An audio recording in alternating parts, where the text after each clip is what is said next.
My heart is the poison, sink to the bottom and race from the dead.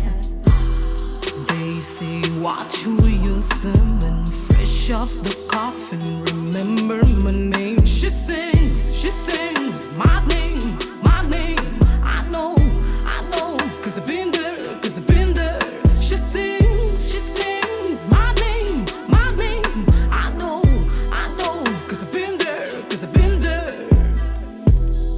I hear the roots of my string, blocking my eyes off while walking in flames.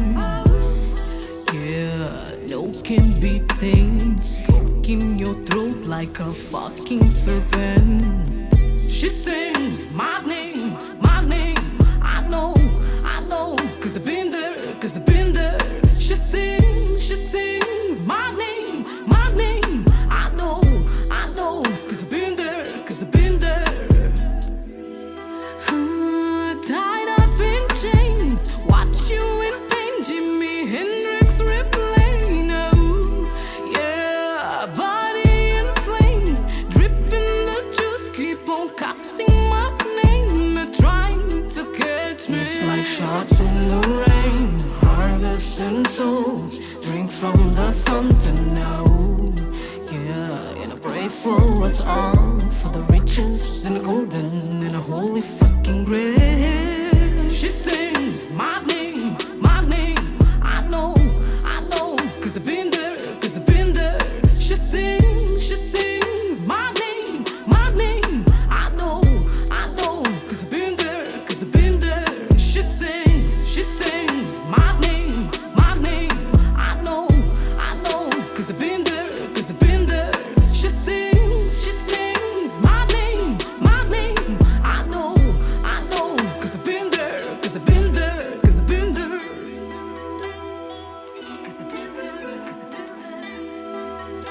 All right, folks, welcome back to Angry Afro Radio. This is the Tribal Lounge with DJ Tribal, and in the Tribal Lounge today, we have King Cyborg, my girl, all the way from Salt Lake City. We got you in the house, finally. What's Hey, thanks for having me. up? I need an applause track back there. All right. So how are you? How's the pandemic treating you these days? How's it? Hey, that is a good question. I would say that I'm doing great, actually. Mari and I have been doing great. I know that it has been hard for a lot of people, but I feel like I personally am taking like this time to kind of work more on myself, if that makes sense. You know, work more on my craft and, try to be, at service for others whenever or however I can. So, it's been interesting. This past year has been very interesting. I'm not sure what to expect for next year. Right, because you guys were in Vegas, but you left Vegas and then moved to Salt Lake City, Utah. Yes, absolutely. Now, why that shift? I mean, I lived in Vegas. Can't understand. But that's why I moved to LA, because I need to see some Black people. Right. Why move to Utah? I remember you asked me this question last time because your face just shows how surprised you are. So why are Black people moving to Utah? I don't get that. This Utah, I would say Salt Lake City, especially because this is where I'm living at now, right? Okay. It's a very calm, chilled, and really just a relaxing place. It's very welcoming, and I know that sounds odd because I heard what people the perception that people have about Salt Lake City. Right. It's very welcome. I feel like the environment here it's more ease compared to the places I've lived before. Right. And there are a lot of African people here, like people actually coming from the African continent that live here, and there's just a lot of diversity here, and I do see why people would kind of think that that is odd because this is Salt Lake City and Utah. It's very White. Mormon, That shit is very Mormon white. white, And you cannot right? you can't get a double shot in. And I went to like TGI Fridays or one of those little places to have a cocktail, and they told me I could not have a double. I said, but you can Wait, what have do you two mean? wives. Yeah, like if How you long go, ago was this? this was 2006. Oh wow, 2006, wow. somewhere there. Yeah, my buddy and I sat down at the bar. We about to, ordering food, and they were like, "You can't have a double." I was like, "What do you mean you can't have a double? That is crazy."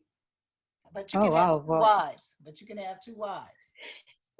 I feel like, well, I was told actually from locals that Mormon people are more like up there in the suburbs. They are not really So you're downtown, not like really running right the here in the city, area. No, right? I I'm got not you. like, I'm like right in the center of the Okay, city.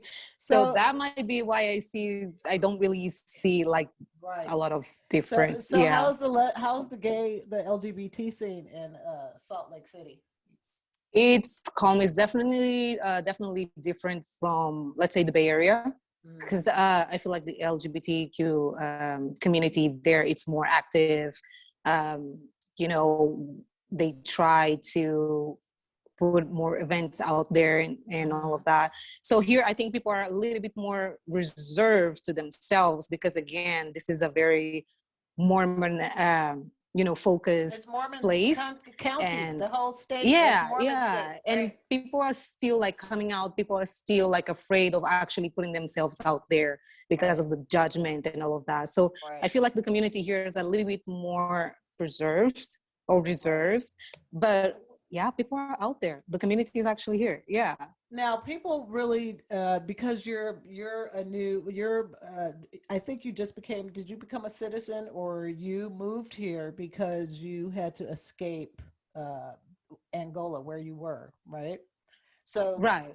right. So is there a similarity? Do you feel like a lot of African people now are moving to the United States because of their, political conditions? I know that, you were in the film Unsettled.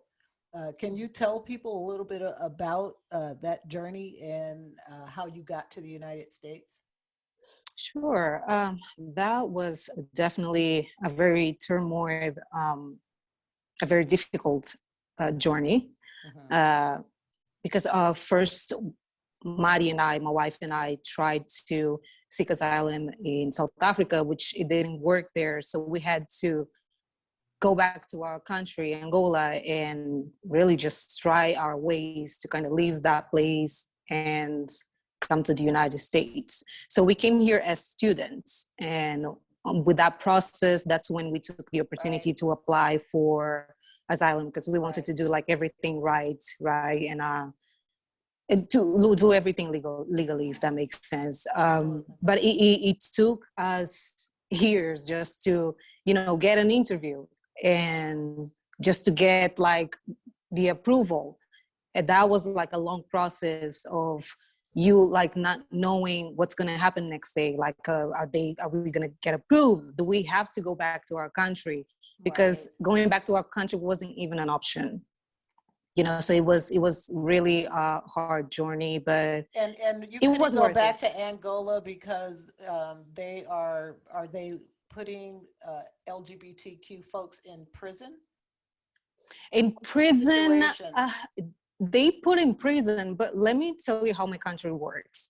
Angola, it's a very type of let's put everything under the rug country, right? If things happen, it's not, especially with LGBTQ, it's not something, these are not news that they will actually put on the TV or talk about it on the radio. Like if Right. someone it's murdered, raped, on all of that, no one will know about it.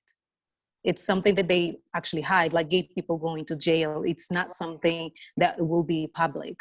So it happens, like the news spreads out among us, the LGBTQ community and allies. So it's very hidden.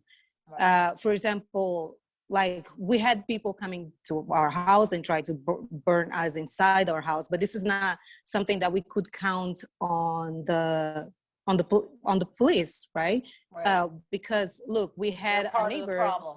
Right. We had a neighbor who was actually he used to work as a police officer, and he used to see everything, and he left. That's all he used to do. So we tried even to call the police station, and the neighbor came. So we had no help there, like no organizations that we could count on.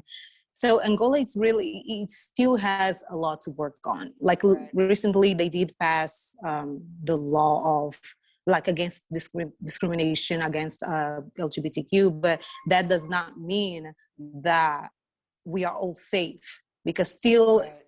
what has to change first is the mentality of people, which is Absolutely. something that Right. it has a long way to go, Yeah. Right. And are there organizations that you work with in your hometown uh, for, LGBTQ rights? Are there any No. organizations, or they're all underground? So they are all underground.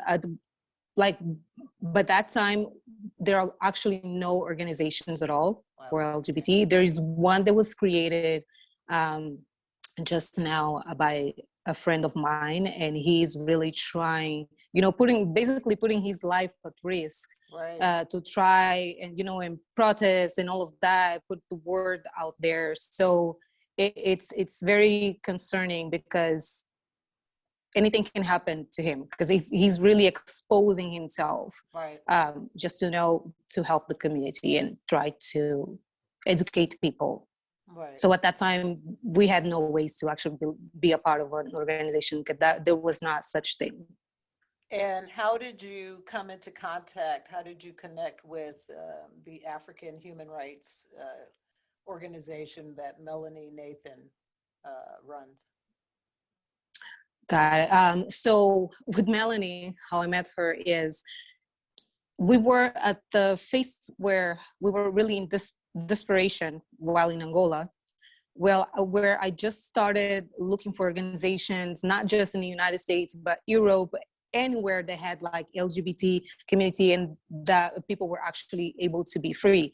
So I did some research, and I was literally sending emails to all of these organizations, and I'm not sure how many I sent, but I know that it was a lot, because that was like a everyday thing that I used to do, like just wake up and just send emails. And that's how I met Melanie, and that's how we started communicating through Facebook. And Melanie is a witness of everything that happened to us, really. Right. Like the long nights of like 3 a.m., Skyping with Melanie and showing her, look, the guy is still outside and trying to get in, and that's how we Wow. met. And we created this friendship, we came here to the United States, and it's stronger than ever. Yeah, and Melanie, she's Yeah. such a beautiful spirit too, and such a Oh my God, warrior, yes. so Yes. definitely I send all my love to her and to everybody at that organization who is, they're doing everything Absolutely. they can to help Yeah. people like you trying to seek political asylum in other countries, that are safe for LGBTQ folks. So that's amazing work Mhm. she's doing. Yes, absolutely. So let's talk about your single. I downloaded your track, right? I turned it on because I've met you, so I know like you're this tiny little dancer. I call you my tiny little dancer. And hit the play button, and this deep, resonating voice came through my speakers, and I was like, "Who is that?" Oh my God! So let's talk about that track. How did you? I think it's called "Been There," right? Absolutely. That is dope. It's fire. You guys got to download Thank that you. on all the music platforms you got. Go download that track by King Cyborg. Been There. It's hot. Download it. So how did this track come about? And I know you work with your wife on. Do you guys produce all your tracks together? No, actually, no. There are works that we do together, and the other ones I search for different Right, different producers. producers. That really depends. Mhm. Okay. So this song, it's very personal to me, because this song is actually what helped me embrace more of my craft. Like being a very spiritual person, because King Cyborg is like a dimensional cyborg goddess, like highly spiritual, vibrating on a high and low frequency of love, light, and divine darkness. And being there, it's kind of what helped me get out, come out of my shell even more.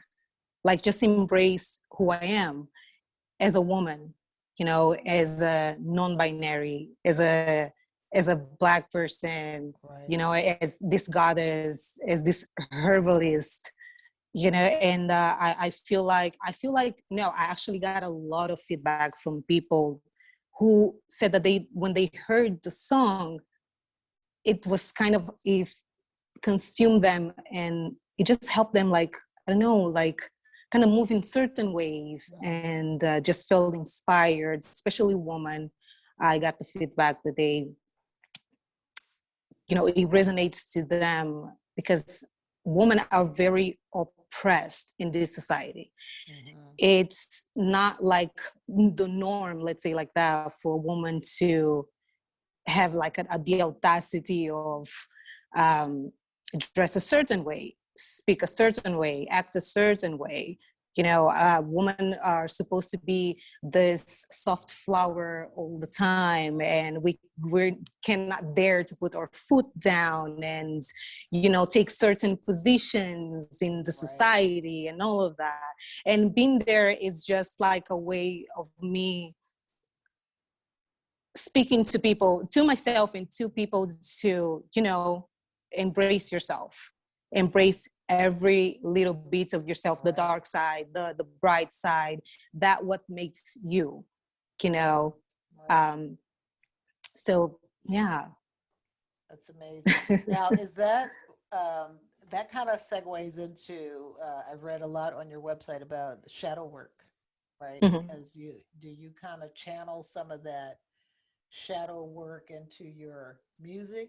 It comes absolutely out, absolutely. So I do shadow work through my melodies, right, which is like my art, my music, through my painting, through everything I express in my art. And shadow work is a practice of healing and self-growth, so which means that it requires surrender and acceptance.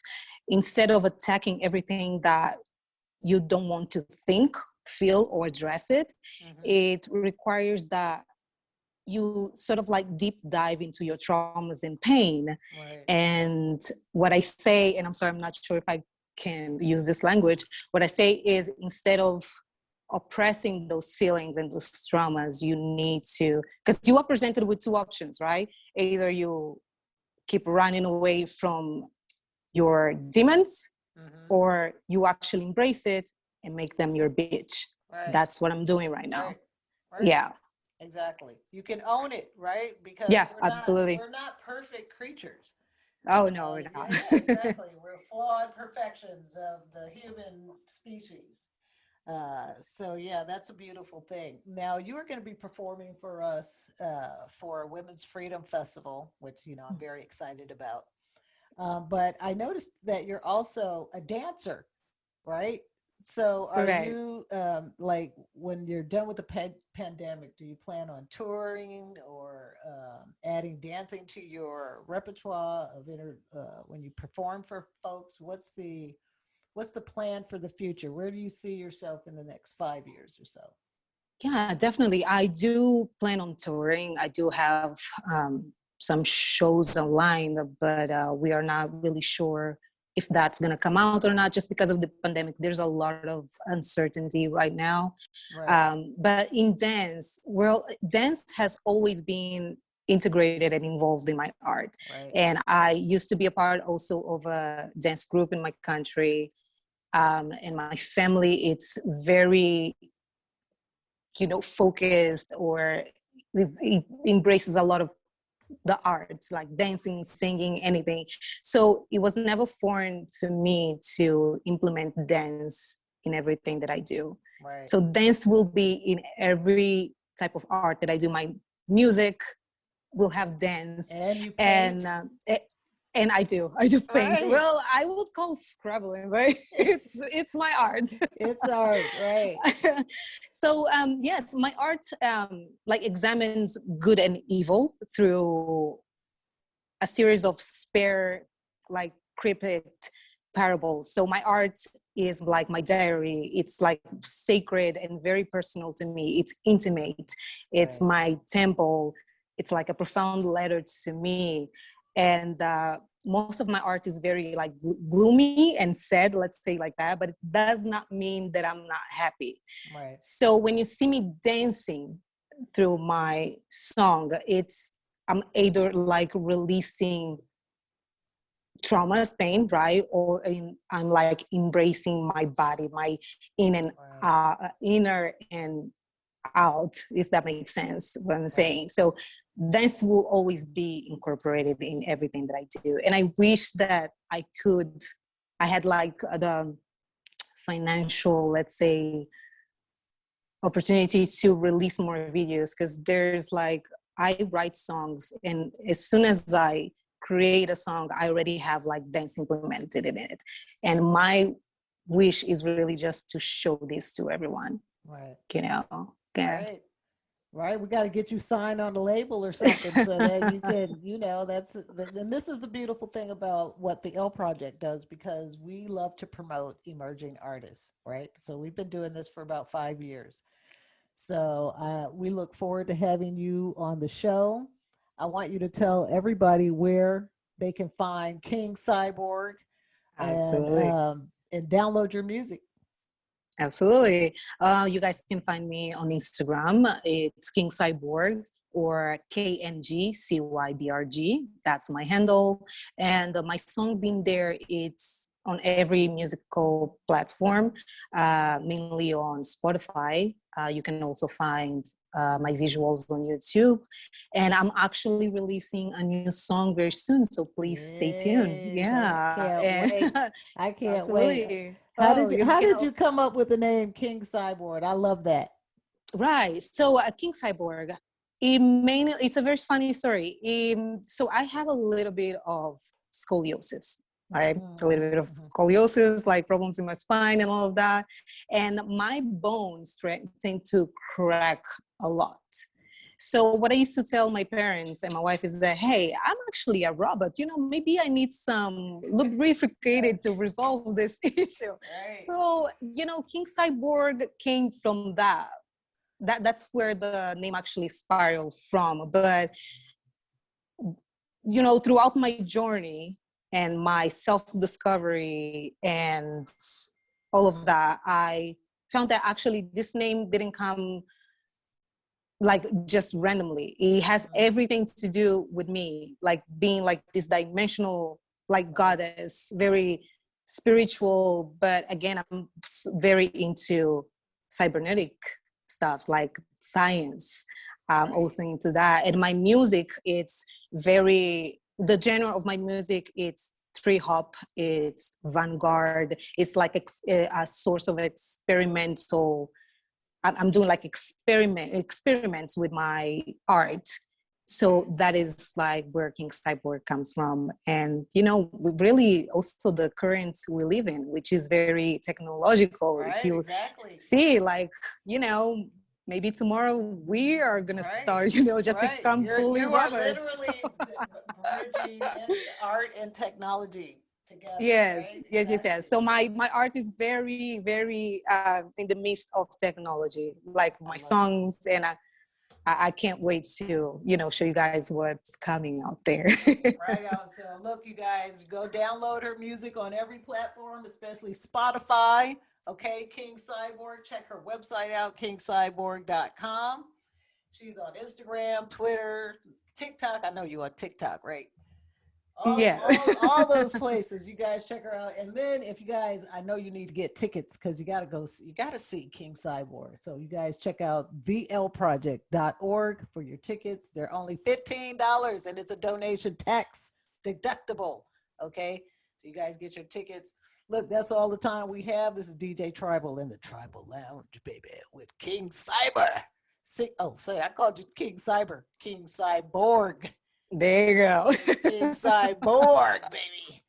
All right. So look, it's been good chatting with you, King Cyborg. Thank you for My having love me. to the family, and we'll be in touch. All right.